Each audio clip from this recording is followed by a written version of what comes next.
is partnered with the county to manage this facility and other permanent supportive housing facilities.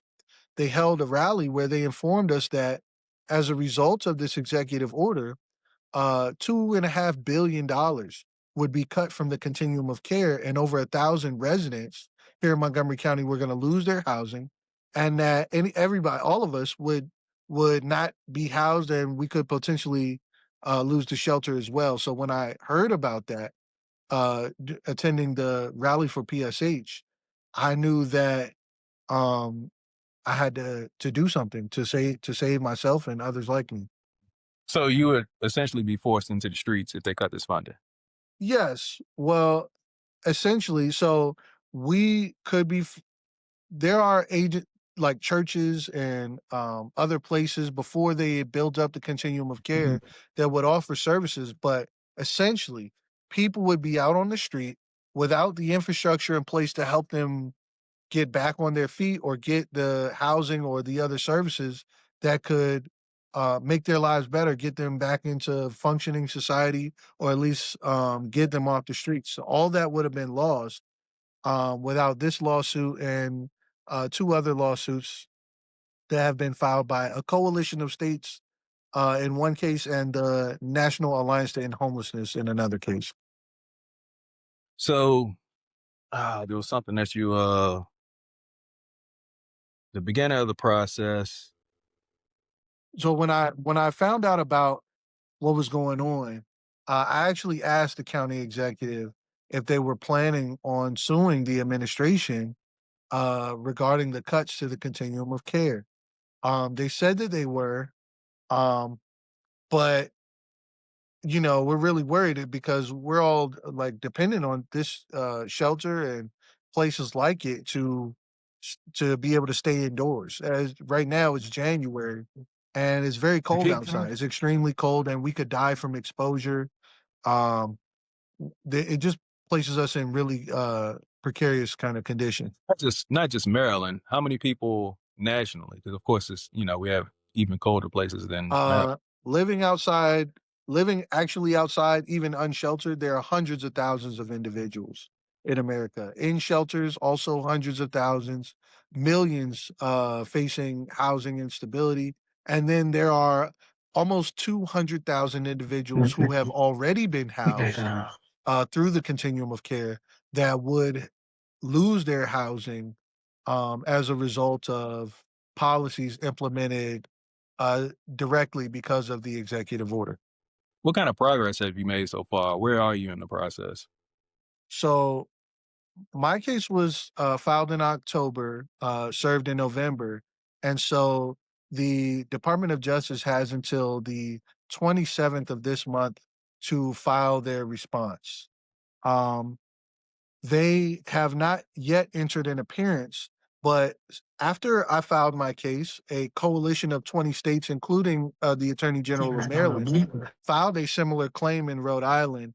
And so the progress that I'm seeing at this time is the result of advocacy groups and states and senators and congressmen who are writing and advocating and suing to prevent the destabilization of their communities, the loss of funds, and just chaos. They're trying to prevent it. So, and my case is still in the very beginning stages, but we've already seen a preliminary injunction against those cuts in Rhode Island.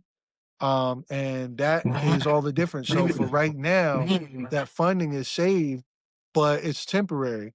We need, and what my case does that the other cases don't do is my case directly challenges the president's executive order that is not just targeting the elimination of funding for housing first, but the forcing of that targeted individual database. The executive order also tells the Department of Justice and the Attorney General to seek the reversal of judicial decisions that protect homeless people and people with mental health conditions and so my lawsuit essentially goes at the heart of the issue by challenging the executive order itself. I can't help but wonder why the other lawsuits aren't doing the same thing. And these lawsuits are coming from the states. Yeah, so a coalition of states. The first lawsuit was um, by the National Alliance to End Homelessness and another organization, and it what they are doing, what those two suits do, is they are actually suing HUD, essentially under the Administrative Procedure Act, saying that the changes are not well reasoned, they're arbitrary and capricious. They're going to cause chaos. They're going to adversely affect the public, which they will, and what they're trying to do is stop the cuts that are going to put people directly on the streets. I don't know why they chose not to go after the executive order itself. I'm doing this by myself, and I'm not an attorney, so I don't know what their reasoning was. But my reasoning was that these policies from HUD and from other agencies are expressly written to have been to be in compliance or to implement the directives in Executive Order 14321. So I decided to challenge that itself.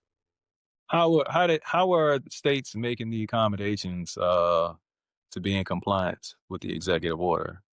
Like, is it just Utah? Is it everyone? Well, Utah is certainly the first state, the test bed for the forced labor camp.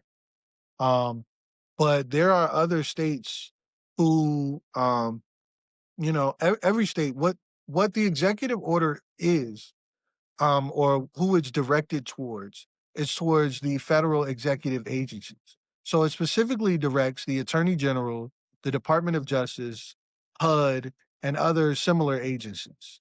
So states with similar politics are kind of coming up with their own creative ways to implement this executive order.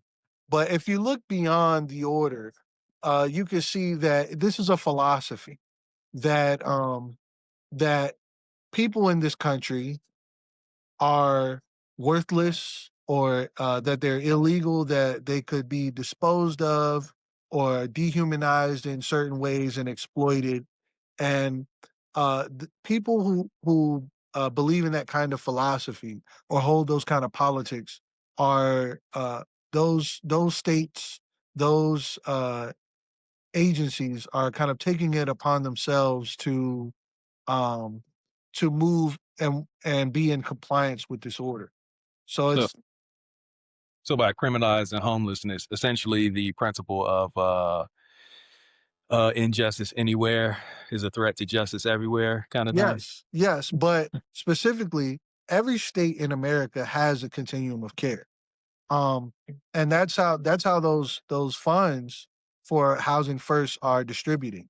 Currently, 80% of funds in the continuum of care are used for permanent supportive housing, and they are attempting to uh, restrict those funds greatly by taking them from 80% down to 30%. And due to the requirements, they're putting gender ideology requirements. So programs that recognize um, different pronouns or transgenders, or uh, people who have a harm reduction model, or people who have a housing first model can become ineligible for funds entirely.